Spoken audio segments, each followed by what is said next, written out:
Good morning. Well, the time is here. We are about to get into it now. The writer of Hebrews has in some ways, even though he has announced his main point, he's been dancing around it a little bit. We know that the main theme of the book of Hebrews is that Jesus is a great high priest. In fact, he explicitly states that in chapter 8, verse 1.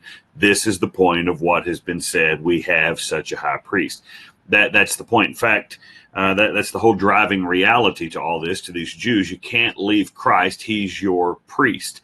And I might remind you again that the passage we looked at yesterday from 1 Samuel, in which Samuel asked the question, he said, if a man is wronged by another man, or there's a dispute between a man and a man, God might actually intervene. But what do you do when you offend God?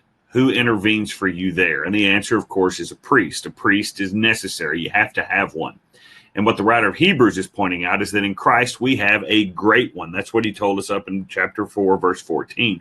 We have a great priest. But so far, he's only given us just little nuggets. It's almost as though we've walked into an abandoned mine and we've looked around and we've seen everything, and over in the corner is just one little bitty golden nugget. And we saw that in chapter 1, verse 3, where we saw that Christ was a successful priest because he sat down at the right hand of the Father. It's just a little nugget sitting there. And we walked a little further, and there was another little bitty nugget, and that was that Christ was a sympathetic high priest, right? We saw that in chapter 2, 17 and 18, that he suffered all our temptation, that he walked through all those difficulties, and yet without sin. And so another little bitty nugget. And then we walked a little bit further, and we got another little nugget over here in the corner, and it was that Christ is a superior high priest. That's what he told us in 4:14, that he is a great high priest who has passed through the heavens, Jesus, the Son of God. But really, so far, that's all he's given us, just these little bitty, almost tastes, these little bitty nuggets, like walking through Sam's, and they stuck some food on a toothpick, and you got to taste it, but we haven't seen it all. But starting in chapter 5, he's about to begin to unload the mother load for us. He's about to begin to show us. We're about to dive into theology and doctrine. Now, you do have to understand, he'll give you a little theology and doctrine, and then he'll slam his hand on the pulpit and say, you have to take this seriously. You have to do this. Because if you remember, one of the themes that runs through Hebrews is that he's speaking to a people that perhaps aren't taking Jesus as serious as they ought to. Some are thinking about leaving. Some just have ignored him. Some are devoted. They don't understand. And so that's why periodically he'll preach a little while, and then he'll just come back and get after it and say, you, pay attention, wake up. This is for you. Don't fall away. Listen to what I'm saying. So he does that periodically. But he's about to drive into full tilt, absolute theology about the greatness of Christ as a high priest. Now, as we also said last time, the idea of a priest may be a little foreign to you if you didn't grow up Jewish, or even if you didn't grow up Catholic. The idea of a priest seems a little backwards sometimes to us. Well, that's okay if you don't understand why a priest is necessary, because the writer of Hebrews is about to spell it out. He's about to show you the work of a priest and why Christ is a priest. Now, the theme that we cover is actually 5, 1 through 10. This is one complete thought. We're not going to be able to cover it all together because I'm already struggling on the promise I made to my kids to leave these at 10 minutes. You've already picked up on that. So I'm only going to be able to give you bits and pieces. What I'm asking you is don't leave this until you can put 5, 1 through 10 all together, because it's all one concise thought and it makes one concise point. You have to see that. So you're going to have to hang with us for the next few days to make sure you get it all.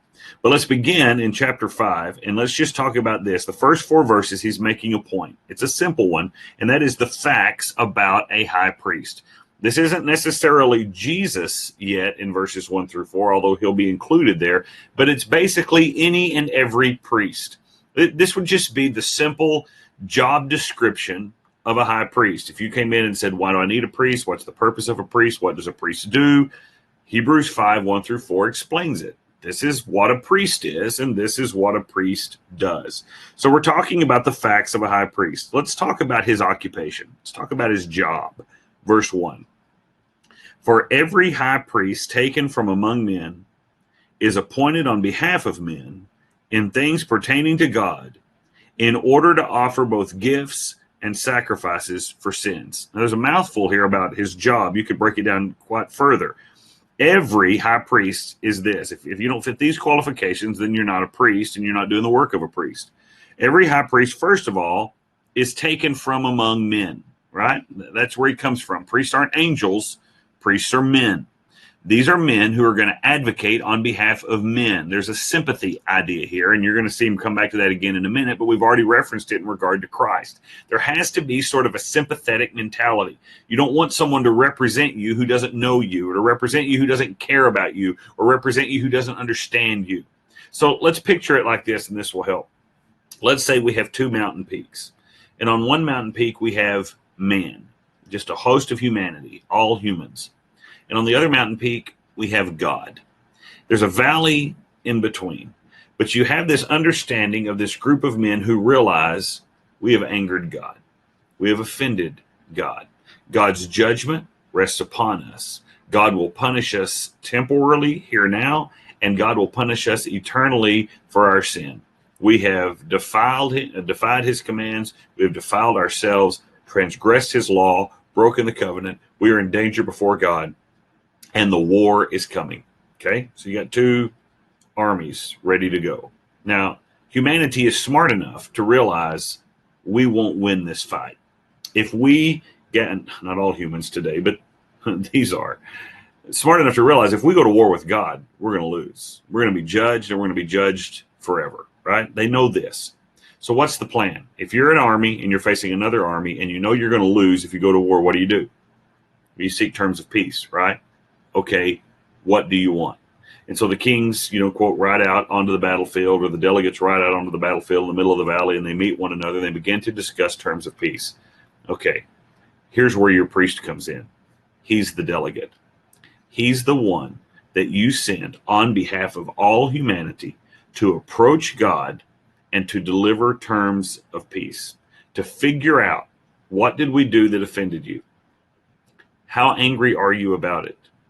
Is there anything that can be done to satisfy your anger apart from our total destruction? What is it that you would require, and how would you have us present it to you? That's the job of the priest. You go to God on behalf of us all, and you're one of us. That's important. You have to be one of us so that you'll take the job seriously. In other words, you need to negotiate like your life depends upon it, because it does. So you go on our behalf to God, and you negotiate terms of peace. You negotiate us out of judgment. So this priest is taken from among men. He is appointed on behalf of men. You go for us, right? And he's appointed in things pertaining to God. What have we done? And how can we fix it? And he's going in order to offer both gifts and sacrifices for sins.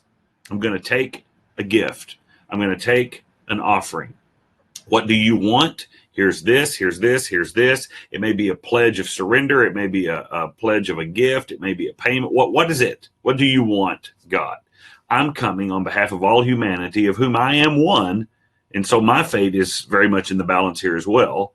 I'm coming with their interest in mind to you to find out what can be done in order for you not to destroy us. That's the role of a priest. That's what he does. And so you see that very simply. The priest is coming to save you from judgment. Make sense? It's the occupation of a priest. That's why you need one. The second thing you see is the obligation of a priest, his obligation. Look at verses 2 and 3. He can deal gently with the ignorant and misguided, all of these people on this mountain. He can deal gently with the ignorant and misguided. They're ignorant and misguided in the sense that they offended a God they should not have offended. Why can he deal gently with the ignorant and misguided? Because he himself is also beset with weakness. You know why? Because he's one of them. He can deal sympathetic with them. He gets it.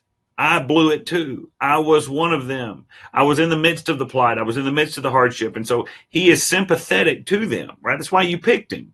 You're not going to pick somebody that's not sympathetic. You're going to pick somebody that gets it. You're going to pick somebody that understands. And so they send him to God because he also is beset with weakness. And verse 3, because he is beset with weakness, he is obligated to offer sacrifices for sins, as for the people, so also for himself. Now, let's assume for a second he wasn't sympathetic.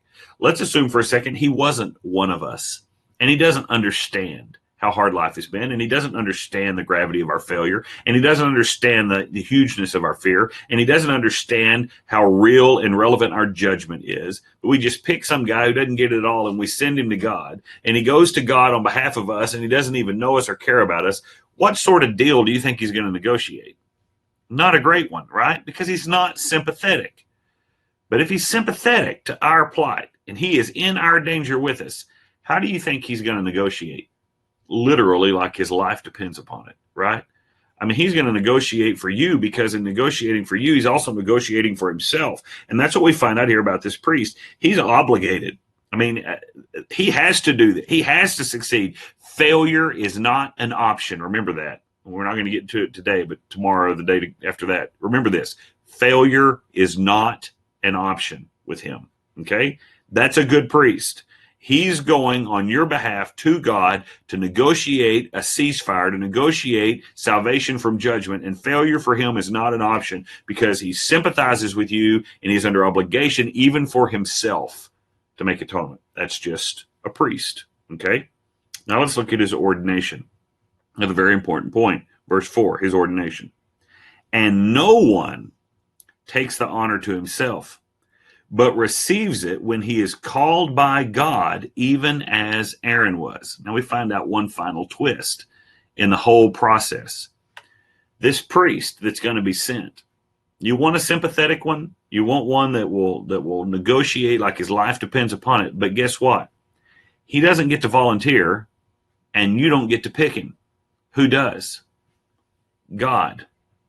God determines who he will negotiate with. You can't just pick whoever you want.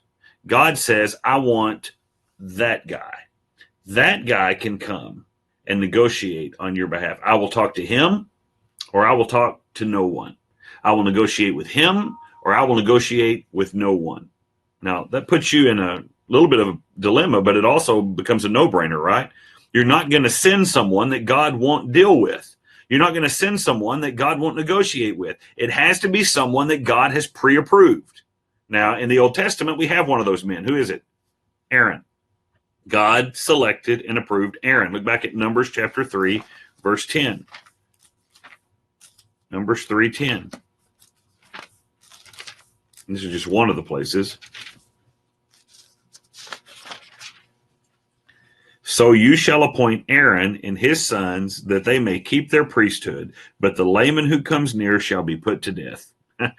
Don't send somebody else. I'll kill them. You send Aaron. Aaron and then his sons, and it's that whole Aaronic priesthood, right?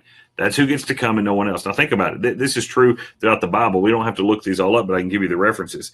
Think for a second about number 16 and even into number 17, when you had this rabble rise up in the congregation, and they didn't like Moses being in charge. And they didn't like Aaron being the priest. We can do it as good as you can. And God sent a plague and killed those people, right? He actually caused Aaron's staff to bud. Remember that story? To say, Aaron is the one I will deal with. I won't deal with you.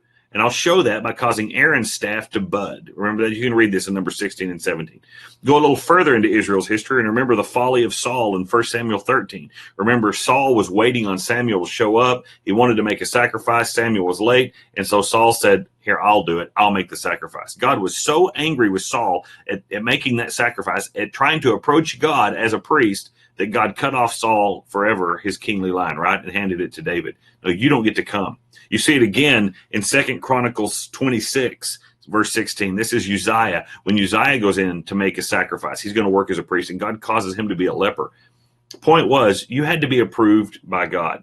Now, we're going to leave it here because we don't have time to cover it all today, but I want you to understand very simply that the role of a priest is a serious, serious thing. He has to be someone who will negotiate salvation for you with God. He has to be someone that is sympathetic to you, that will negotiate like his life depends upon it and will not take no for an answer. And he has to be someone whom God will deal with. And if he's not, don't send him. Does that make sense? We need a priest and a good one. Well, when you come back tomorrow, you're going to see in verse 5, this exactly who Christ was. He is the perfect priest to send. In the meantime, you have a great day in him.